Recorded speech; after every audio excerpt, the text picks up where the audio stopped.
छोटे से कस्बे के किनारे वाक़े एक पुराने मगर साफ सुथरे से मकान में शांति लाल अपने बेटे रवि और बहू काव्या के साथ रहता था। शांति लाल की उम्र 50 के करीब थी, चेहरे पर वक्त की झरियां और आंखों में जिंदगी के कई तजर्बों की थकन साफ झलकती थी। रवि अभी 22 बरस का जवान था, पढ़ाई अधूरी छोड़कर एक निजी दुकान पर काम करता था ताकि घर के खर्च में हाथ बटा सके।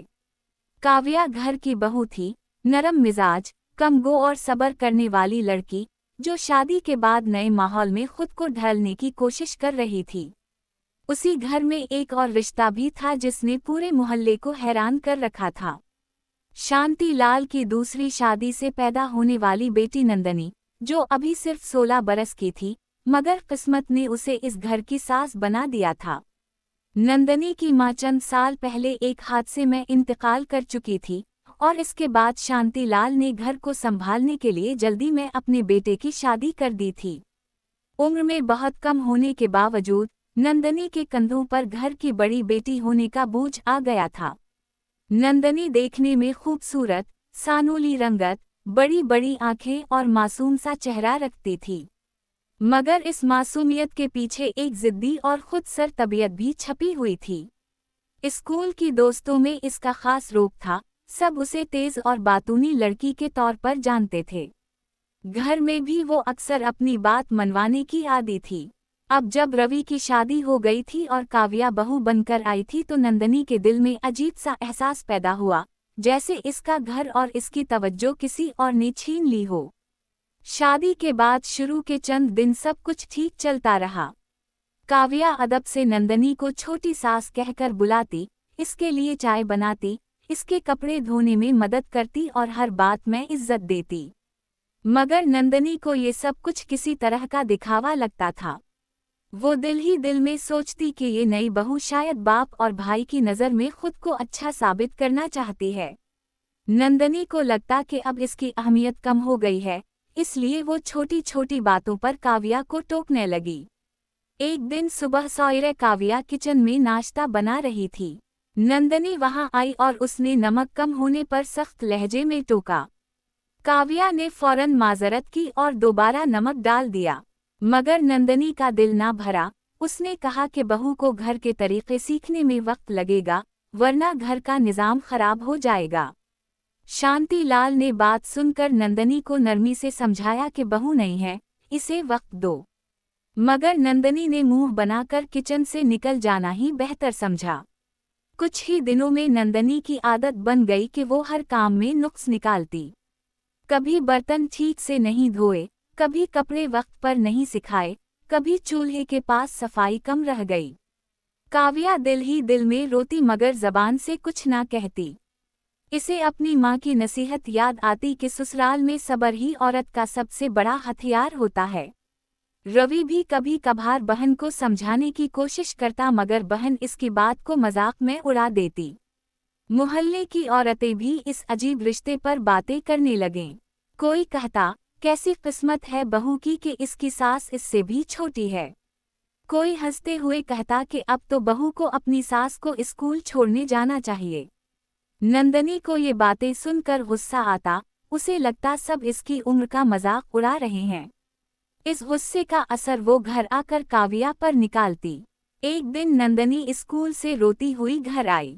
इसकी एक सहेली ने इसका मजाक उड़ाया था कि इसकी सास बनने की उम्र में वो खुद स्कूल जाती है। नंदनी दिल से टूट सी गई थी। इसने कमरे में जाकर दरवाज़ा बंद कर लिया।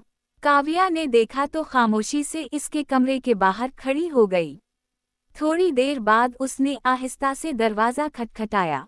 नंदनी ने पहले तो कोई जवाब ना दिया, फिर रंधी हुई आवाज़ में दरवाज़ा खोल दिया। काव्या ने इसके पास बैठकर पानी का ग्लास पकड़ा। नंदनी की आंखों में आंसू थे, मगर वो किसी के सामने कमज़ोर दिखना नहीं चाहती थी। काव्या ने नरमी से पूछा कि क्या हुआ। नंदनी ने पहले तो खामोशी इख्तियार की, फिर दिल का बोझ हल्का करने के लिए सब कुछ बता दिया। काव्या ने उसे दिलासा दिया कि लोग बातें तो करते रहेंगे, असल अहमियत घर वालों के प्यार की होती है। नंदनी ने पहली बार महसूस किया कि काव्या इसकी दुश्मन नहीं बल्कि उसकी खैर ख्वाह है, मगर इस एहसास को वो अपने दिल के किसी कोने में दबा गई। अगले दिन घर में एक छोटा सा तनाज़ा हो गया। काव्या ने बाजार से सस्ते बर्तन खरीद लिए थे ताकि घर के बजट में कमी न आए। नंदनी को ये बात पसंद न आई।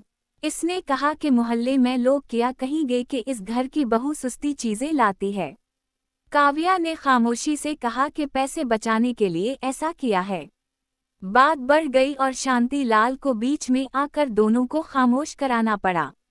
शांति लाल अंदर ही अंदर परेशान था। वो जानता था कि नंदनी अभी बची है, इसे जिम्मेदारी का सही अंदाजा नहीं, और काव्या नई बहू है, इसे ससुराल के दबाव का सामना है।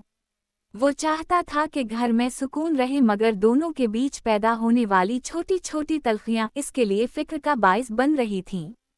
वो रात को लेटा लेटा सोचता कि अगर उसने बेटे की शादी जल्दी ना की होती तो शायद ये हालात ना होते, मगर अब वक्त पीछे नहीं लौट सकता था।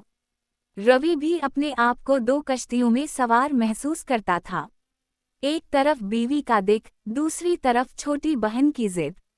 वो दोनों को खुश देखना चाहता था, मगर समझ नहीं पाता था कि किसका साथ दे। कई बार वो काव्या को सब्र की तलकीन करता और कई बार नंदनी को प्यार से समझाता, मगर दोनों की दिल की गरही अभी पूरी तरह नहीं खली थी। घर के काम काज में भी अब एक अजीब सी खिंचाव आ गई थी। काव्या हर काम सोच समझकर करती कि कहीं नंदनी को कोई एतराज ना हो। नंदनी जानबूझकर इसके काम में नुक्स निकालती ताकि अपनी बरतरी साबित कर सके। इस सारे माहौल में शांति लाल की तबीयत भी खराब रहने लगी। ब्लड प्रेशर की शिकायत बढ़ गई थी। डॉक्टर ने उसे ज्यादा जहनी दबाव से बचने का मशवरा दिया था, मगर घर का माहौल ही इसके लिए दबाव बन चुका था। एक शाम बिजली चली गई। घर अंधेरे में डूब गया। मोमबत्ती की रोशनी में सब एक ही कमरे में बैठे थे। बाहर हल्की हल्की बारिश हो रही थी। इस माहौल में नंदनी के दिल में अजीब सी उदासी उतर आई। इसने काव्या को खामोशी से काम करते देखा तो उसे अपनी माँ याद आ गई। इसे लगा कि काव्या भी किसी की बेटी है जो अपना घर छोड़कर यहाँ आई है। इस एहसास ने उसके दिल में एक हल्की सी नरमी पैदा की, मगर फिर इसने खुद को समझाया कि वो सास है, इसे सख्ती रखनी चाहिए ताकि घर का नज़म कायम रहे। उसी रात शांति लाल की तबीयत ज्यादा खराब हो गई। सीने में दर्द की शिकायत हुई तो रवि घबरा गया। पड़ोसियों की मदद से उसे फौरन अस्पताल ले जाया गया। काव्या भी साथ गई। नंदनी भी डरी सहमी अस्पताल पहुंची। डॉक्टरों ने कहा कि ज्यादा टेंशन और थकन की वजह से ये हालत हुई है। खुशकिस्मती से खतरा टल गया था। अस्पताल के कॉरिडोर में तीनों एक साथ बैठे थे। नंदनी ने पहली बार महसूस किया कि घर के बड़ों की सेहत उनके रवैयों से भी जुड़ी होती है। काव्या ने नंदनी का हाथ थाम लिया। नंदनी ने चौंक कर उसकी तरफ देखा। काव्या की आंखों में आंसू थे। उसने कहा कि अब्बूजी को कुछ हो जाता तो हम खुद को कभी मुआफ ना कर पाते। नंदनी का दिल पसीज गया। इसने अपना हाथ नहीं छड़ा। इस लम्हे दोनों के दरमियान एक खामोश सा रिश्ता जड़ने लगा, मगर ये रिश्ता आने वाले दिनों में किस तरह आजमाइशों से गुजरेगा, ये अभी किसी को मालूम न था। अस्पताल के वो लम्हात नंदनी के दिल पर गहरा असर छोड़ गए थे। शांति लाल की हालत बेहतर होते ही सब घर वापस आ गए, मगर घर की फिजा अब पहले जैसी ना रही। नंदनी के दिल में एक अजीब सी बेचैनी थी। वो बार बार सोचती कि अगर इसकी जिद और तल्खी ने वाकई अब्बू की सेहत पर असर डाला हो तो। ये ख्याल उसे अंदर ही अंदर खाए जा रहा था। काव्या भी खामोश थी, मगर इसकी खामोशी में शिकवा कम और दुआ ज्यादा थी। घर आकर शांति लाल ने सबको पास बिठाया। उसकी आवाज़ कमज़ोर थी, मगर बातों में दर्द और तजर्बे की झलक साफ थी। इसने कहा कि जिंदगी बहुत नाजुक है, छोटी छोटी बातों पर दिल बड़ा करना चाहिए। घर में अगर प्यार ना हो तो बाहर की दुनिया की सख्ती सहना और मुश्किल हो जाता है। इसने नंदनी की तरफ देखकर कहा कि वो अभी बहुत छोटी है, इसे जिंदगी के कई सबक सीखने हैं, और काव्या की तरफ देखकर कहा कि बहू का सब्र ही इस घर की असल ताकत है। दोनों की आंखों में आंसू आ गए। रवि खामोशी से सबकी बातें सुनता रहा। इसके दिल पर भी बोझ हल्का सा उतर गया था। अगले दिनों में नंदनी ने खुद को बदलने की कोशिश शुरू की। ये बदलाव अचानक नहीं आया था, बल्कि उसके दिल में एक अंदरूनी जंग चल रही थी। वो कभी काव्या से नरमी से बात करती, कभी पुरानी आदत के तहत तल्ख जुमला कह बैठती, फिर फौरन पछताती। काव्या भी ये बदलाव महसूस कर रही थी। वो नंदनी की छोटी सी अच्छी बात पर भी मुस्कुरा देती, उसे सराहती ताकि इसका हौसला बढ़े। इस तरह आहिस्ता आहिस्ता दोनों के बीच बर्फ पिघलने लगी। एक दिन नंदनी ने खुद ही किचन में जाकर रोटियां बनाने की कोशिश की। इसके हाथ पहले कभी आटे में नहीं पड़े थे। रोटियां टेढ़ी मेढ़ी बने, जल भी गईं। काव्या ने हंसकर उसकी मदद की, इसके हाथ पकड़कर रोटी बेलना सिखाया। नंदनी को पहली बार एहसास हुआ कि घर के काम कितने मुश्किल होते हैं और काव्या रोज ये सब अकेले कैसे संभालती है। उसके दिल में शर्मिंदगी सी उभरी, मगर उसने कुछ कहा नहीं, सिर्फ खामोशी से काम करती रही। उसी दौरान नंदनी के इम्तिहानात करीब आ गए। वो पढ़ाई में पहले जैसी तवज्जो नहीं दे पा रही थी। दोस्तों के तानों और घर के हालात ने इसका दिल बोझल कर रखा था। काव्या ने ये बात महसूस की तो उसने नंदनी के लिए रात को चाय बनाकर इसके कमरे में ले जाना शुरू कर दी। वो खामोशी से इसके पास बैठ जाती, कभी उसके नोटिस तरतीब दे देती, कभी उसे हौसला देती। नंदनी ने शुरू में इस मदद को अना के बायस कबूल नहीं किया, मगर फिर आहिस्ता आहिस्ता उसकी आदत पड़ गई। इम्तिहान के दिनों में नंदनी अक्सर घबरा जाती। एक रात वो रोती हुई काव्या के पास आई। इसने कहा कि उसे डर लगता है कि अगर वो फेल हो गई तो सब इसका मजाक उड़ाएंगे। काव्या ने उसे सीने से लगा लिया। ये पहला मौका था जब नंदनी ने किसी के सामने खलकर रोना कबूल किया। काव्या ने उसे समझाया कि नाकामी जिंदगी का हिस्सा है, इंसान की कद्र इसकी कोशिश से होती है, नतीजे से नहीं। नंदनी को पहली बार लगा कि शायद उसे घर में वाकई कोई समझने वाला मिल गया है। मोहल्ले की औरतों की बातें अब भी जारी थीं, मगर नंदनी ने उन पर ध्यान देना कम कर दिया था। उसने अपने आप से वादा किया कि वो दूसरों की बातों से ज्यादा अपने घर के सुकून को अहमियत देगी। काव्या ने भी अपने रवैये में हल्की सी मजबूती पैदा की। वो अब हर बात पर खामोश नहीं रहती थी, बल्कि नंदनी को प्यार से समझा देती थी। ये तवाज़ुन दोनों के रिश्ते को बेहतर बना रहा था। शांति लाल की सेहत भी आहिस्ता आहिस्ता बेहतर होने लगी। घर का माहौल बदलने से उसके दिल को सुकून मिला था। वो सुबह के वक्त सहन में बैठकर धूप सैनकता और दोनों लड़कियों को एक साथ काम करते देखकर दिल ही दिल में दुआ देता। रवि भी अब ज्यादा मुतमईन था। इसे लगता था कि उसका घर फिर से जड़ रहा है। एक दिन मोहल्ले में एक तकरीब हुई। सब औरतें अपने अपने घर से खाने पीने की चीजें लेकर आईं। काव्या ने एक सादा सी डिश बनाई। नंदनी ने भी इसकी मदद की। तकरीब में कुछ औरतों ने हसबे आदत तनज़ किया कि छोटी उम्र में सास बनने का कैसा तजुर्बा है। इस बार नंदनी ने मुस्कुरा कर जवाब दिया कि उम्र से ज्यादा अहम दिल की उम्र होती है और वो सीख रही है कि बड़ा दिल कैसे रखा जाता है। काव्या ने हैरत से उसकी तरफ देखा, उसे अपने अंदर एक नई नंदनी नजर आई। तकरीब के बाद वापसी पर रास्ते में तेज बारिश आ गई। दोनों भीगते हुए हंसते हंसते घर पहुँचे। इस लम्हे इनके दरमियान एक दोस्ताना सा रिश्ता महसूस होने लगा था।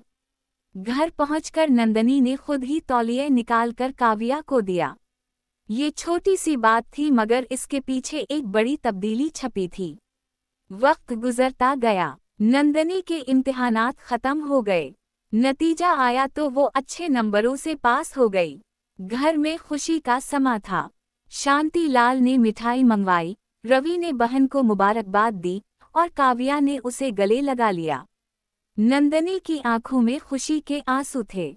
इसे लगा जैसे उसने सिर्फ इम्तिहान ही नहीं बल्कि अपने रवैये की भी एक आजमाइश पास कर ली हो।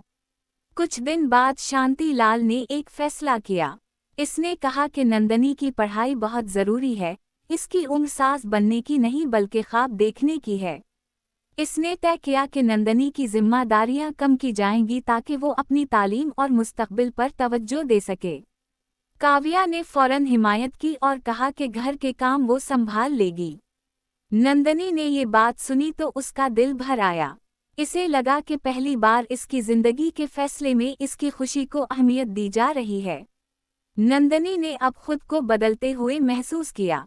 वो दोस्तों के तानों को हंसकर टाल देती, घर में काव्या के साथ मिलकर काम करती और शांति लाल की सेहत का ख्याल रखती। वो अब सास बनने का रोब कम और बहन बनने का प्यार ज्यादा दिखाती थी। काव्या के दिल में भी इसके लिए नरम गोशा बढ़ता चला गया था। दोनों के दरमियान कभी कभार मामूली नोक-झोंक हो जाती, मगर वो पहले जैसी तल्ख ना रही। एक शाम नंदनी ने काव्या से कहा कि वो मुस्तकबिल में पढ़ लिख कर अपने पैरों पर खड़ा होना चाहती है ताकि वो अपने अब्बू और भाई का सहारा बन सके। काव्या ने मुस्कुरा कर कहा कि वो इसके साथ खड़ी है, जैसे बहन के साथ बहन खड़ी होती है। ये अल्फाज नंदनी के दिल में बस गए। उसने पहली बार काव्या को सिर्फ बहू नहीं बल्कि अपनी बड़ी बहन के तौर पर देखना शुरू किया। वक्त के साथ घर में मोहब्बत की जड़ें मजबूत होती गईं। शांति लाल की सेहत संभल गई, रवि के काम में तरक्की हुई और काव्या ने भी अपने अंदर एतमाद महसूस किया। नंदनी अब स्कूल के बाद बच्चों को ट्यूशन देने लगी ताकि अपनी पढ़ाई के साथ कुछ जेब खर्च भी कमा सके। इसके रवैये में जिम्मेदारी आ गई थी, मगर वो अपनी उम्र की मासूमियत भी बरकरार रखे हुए थी। एक दिन नंदनी ने खुद इतराफ़ किया कि इसने इब्तिदा में काव्या के साथ गलत रवैया रखा था। इसने कहा कि वो डरी हुई थी कि कहीं इसकी जगह कोई और ना ले ले। काव्या ने इसके सर पर हाथ रख कर कहा कि घर में जगह कम नहीं होती, दिल बड़े हों तो सब समा जाते हैं। ये जुमला नंदनी के दिल में हमेशा के लिए नक्श हो गया। जिंदगी के ये चंद महीने इस घर के लिए एक इम्तिहान की तरह थे। एक 16 साला सास और एक कम उम्र बहू के बीच जो गलत फहमियां थीं, वो आहिस्ता आहिस्ता समझ और मोहब्बत में बदल गईं। लोगों की बातें आज भी थीं, मगर अब उन बातों की ताकत कम हो चुकी थी। इस घर ने सीख लिया था कि असल रिश्ता खून या लक़ब से नहीं बल्कि दिल के रिश्ते से बनता है। आखिरकार इस घर में वो सुकून लौट आया जिसकी सबको तलाश थी। नंदनी ने अपनी उम्र के मुताबिक ख्वाब देखना सीख लिया, काव्या ने बहू के साथ साथ बहन होने का हक अदा किया और शांति लाल ने अपने घर को टूटने से बचता देखकर शक्र अदा किया। इस तरह एक अनोखे रिश्ते की ये कहानी ख़त्म हुई, जो ये सिखा गई कि जिम्मेदारियां उम्र नहीं देखती, मगर समझदारी सीख ली जाए तो रिश्ते सुनूर सकते हैं।